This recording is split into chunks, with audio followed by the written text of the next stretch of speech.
ভারতবর্ষের আমার কাছে সবচেয়ে প্রিয় বস্তু কী জানো? হিমালয়। হিমালয় আমাকে ক্রমশ নিশির ডাকের মতো ডাকে। এই হিমালয় ছেড়ে আমি পৃথিবীর আর অন্য কোনো দেশে বাস করতে পারবো না। এই হিমালয়ের টানেই আমি ফিরে এসেছিলাম ভারতবর্ষে, অন্যতম কারণ ছিল ফিরে আসার। তো আজকে সেই হিমালয়, আমার প্রিয় হিমালয়, তোমরা দেখতে পাচ্ছ কি সাংঘাতিক ঘটনা ঘটে চলেছে। কুলু মানালি, কাটরা, কাটরা থেকে বৈষ্ণোদেবীর পথে ধস নেমে ৩১ জন পুণ্যার্থী মারা গেছেন। হ্যাঁ, তো আমরা যখন বদ্রীনাথে গিয়েছিলাম তখনও এরম বাঁধ ভাঙা বৃষ্টি, সেপ্টেম্বরের শেষ, সেটা বাঁধ ভাঙা বৃষ্টি শুরু হয়েছিল। আমি তোমাদের পরপর কিছু ক্লিপ দেখাবো। প্রথম ক্লিপটা দেখো, একটা ওয়াটারফলের মতো জলপ্রপাত সৃষ্টি হয়েছে, একটা জলপ্রপাত সৃষ্টি হয়েছে, একটা ওয়াটারফল যেন বৃষ্টির জলে কেদারের মন্দিরের ঠিক পেছন দিকে অবিশ্রান্ত ঝরে চলেছে। যে কোনো সময় এই জল বাড়লে অনেক কিছুকে ভেঙে ধসিয়ে নিয়ে যেতে পারতো। সেই ছবি, সেই ভিডিও আমি নিয়েছিলাম। তারপর দেখো ফুঁসে ওঠা অলকানন্দা। সেই অলকানন্দা যখন ভিডিওটা তোমরা দেখবে, একটু যদি কান খাড়া রাখো তাহলে শুনতে পাবে মাইক্রোফোনে একটা কিছু অ্যানাউন্সমেন্ট হচ্ছে। ওখানে বারবার সাবধান করা হচ্ছিল যে চারিদিকে ধস নেমেছে, প্রচণ্ড বৃষ্টি হচ্ছে, পুণ্যার্থীরা, তীর্থযাত্রীরা চাইলে আপনারা ঘরে ফিরে যান, যে কোনো সময় কোনো বিপর্যয় ঘটতে পারবে। অথচ যে তারপর যে ছবিগুলো দেখাবো, ভিড়টা দেখো, সেই মানুষের উৎসাহ দেখো। পুণ্যার্থীরা এই জিনিসটা এক কানে নিচ্ছে, এক কানে দিয়ে বার করে দিচ্ছে। প্রথম দিন সন্ধেবেলা যখন আমরা পৌঁছেছিলাম তখনই আমাদের যে ড্রাইভার ছিলেন অন্য কমিউনিটির মানুষ, তিনি জানিয়েছিলেন আজই আপনারা দর্শনটা সেরে নিন, এটার জন্য এসছেন, এটাই প্রধান। ভাগ্যিস বলেছিলেন, সেদিন আমরা দর্শনটা সেরে নিয়েছিলাম। সেই গল্প আমি আরও আসবো, কীভাবে মাকে নিয়ে ঢুকেছিলাম এই ভিড় ভাড়াক্রান্ত মন্দিরের মধ্যে। এইবার যেটা হচ্ছে যে পরের দিন ছিল মহালয়া, আমার আবার জন্মদিন ছিল, সেদিন পিতৃতর্পণের দিন।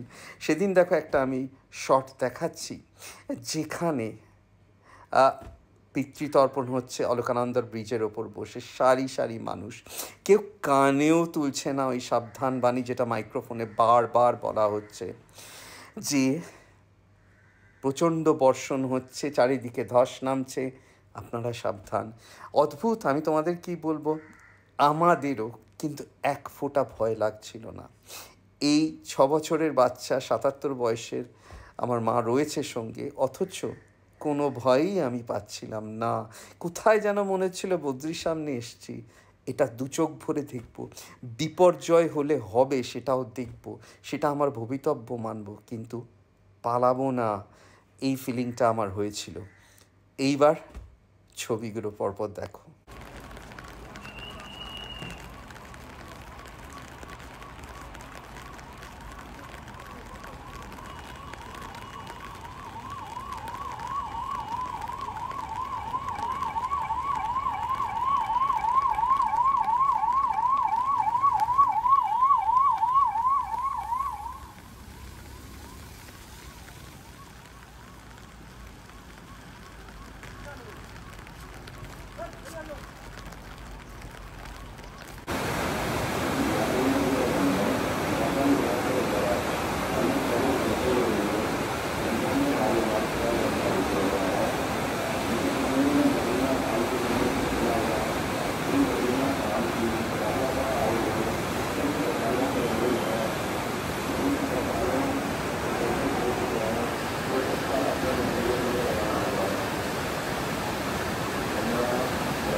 দেখলে তো তাহলে ছবিগুলো। এটা আমার দ্বিতীয়বার বদ্রি যাওয়া। প্রথমবার আমি হেমকুন্ড সাহেব ট্রেক করে এই বদ্রিতে এসে পৌঁছেছিলাম। সেটাও এসেছিলাম এক অদ্ভুত একটা টানে, সেই গল্প আমি আসছি একটু পরে।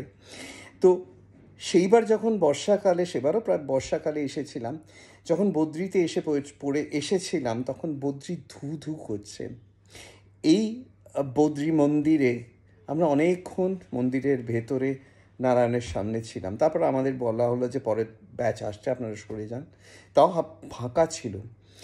পেছনে আবার একটা সিঁড়ি ছিল, সেখান দিয়ে সিঁড়ি দিয়ে উঠে, এখানে একটা প্রণামী বক্স ছিল, সেখানে দাঁড়িয়ে আমরা অনেকক্ষণ বদ্রিকে তাকিয়েছিলাম অপলকে, ভাল লাগছিল। এবার সেখানে এই ভিড়টা দেখো, প্রায় একই সময়কার ছবি। এখন চারধাম যাত্রা হয়ে যাওয়ার জন্যে লক্ষ লক্ষ মানুষ এই হিমালয়ে ছুটে যাচ্ছে, এই বদ্রীনাথ কেদারনাথ ধামে। এই চাপ, এই নবীন হিমালয় যে আজও ধীরে ধীরে নিজেকে পরিবর্তন করছে, এভারেস্টের উচ্চতা বাড়ছে প্রত্যেক বছর কিছু সেন্টিমিটার, তার পক্ষে সামলানো সম্ভব না। গড়ে উঠছে দেশলাই কাঠির মতো হোটেল, মোটেল, ধর্মশালা। এই জিনিস প্রকৃতি সহ্য করবে না। এখানে ওই মিস্টার ঘোষ বলেছেন যে আজকে হিমালয় পণ্য হয়ে গেছে, সত্যিই পণ্য হয়ে গেছে।